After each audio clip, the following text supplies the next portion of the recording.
Hi, my name is Mary Kay Worth, and I'm reading from my mother's journal, the story of my life. In this one, though, I have to remember that Mom is writing at a time in her life where she might get a little confused. And there are a lot of wrong pieces in here. I know that because she's talking about me. So I'm going to read the parts that I think are pretty accurate. And we'll go from there. It's time to write about Mary Kay's illness.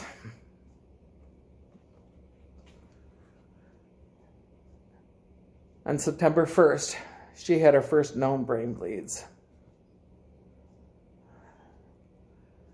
She went in a helicopter to Buffalo.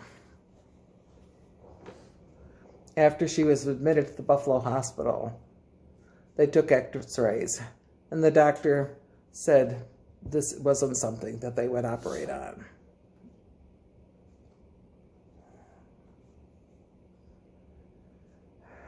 Mary Kay was operated on in November.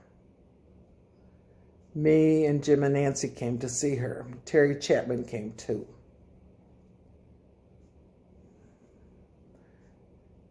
She came home and made her way into the bathroom the best she could do. She had physical therapists came in and helped her every day.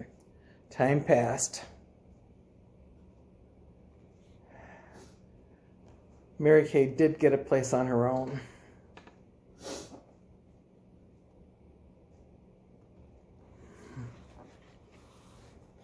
I couldn't do stairs anymore. That's my mom talking. And we decided to sell the 84 Brooklyn Street house. I would go to the Portville Manor and move. And so I got settled. A year went by. Karen told me she was looking for a place for us to live in Virginia. The Devonshire was the best. But then one day I fell and broke my hip. I had an operation and spent several weeks in a nursing home. Karen and Nori drove to Portville, and we packed me up and drove me back to Virginia. Mary Kay moved into the Devonshire too. I saw Mary Kay almost every day. She came on her scooter. Karen came often and took care of me. I fell yet again and broke another hip. After that surgery, and I returned to my bedroom, one Friday morning, Karen showed up early. She moved my chair over by me. She took my hand and she told me Mary Kay had had another brain bleed. It affected her one whole side and her balance. She was in the hospital. I was very upset. After a couple days, she went to a nursing home. She had lots of therapy again. The quarantine had not started yet. Karen took me to see her twice. Then she was moved to another nursing facility and the quarantine had begun. She was released in early May of 2020. She was quarantined for 2 weeks. She was counting the days so she could go out and see me by the picket fence. That was the day that she learned that her quarantine was starting over again because the physical therapist came from someplace else. She called and made an appointment for a COVID-19 test. She went in Karen's car. She got the test and waited over 48 hours and told that she was tested negative for COVID-19. Mary Kay gets around on her scooter.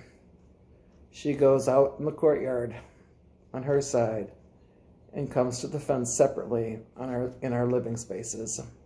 I come out and we can talk as long as we keep a space between us. I call her every morning to make sure she is all right. Brain bleeds are in Jim's family. We think his father may have died with a brain bleed. His niece, Connie, has had brain bleeds. Another niece, Barbara, has had brain bleeds. Tom, Mary Kay's son, had brain bleeds too. That's the end of this entry. That's the part that's mostly right. I skipped a lot of the errors that Mom wrote. She had Dad still alive when my brain bleeds hit. That's not true. I was taking care of her, and I was very ambulatory, and I was still driving. And when Father passed, and it's just a different story. It is a different story. Thanks for listening. I'll talk to you again.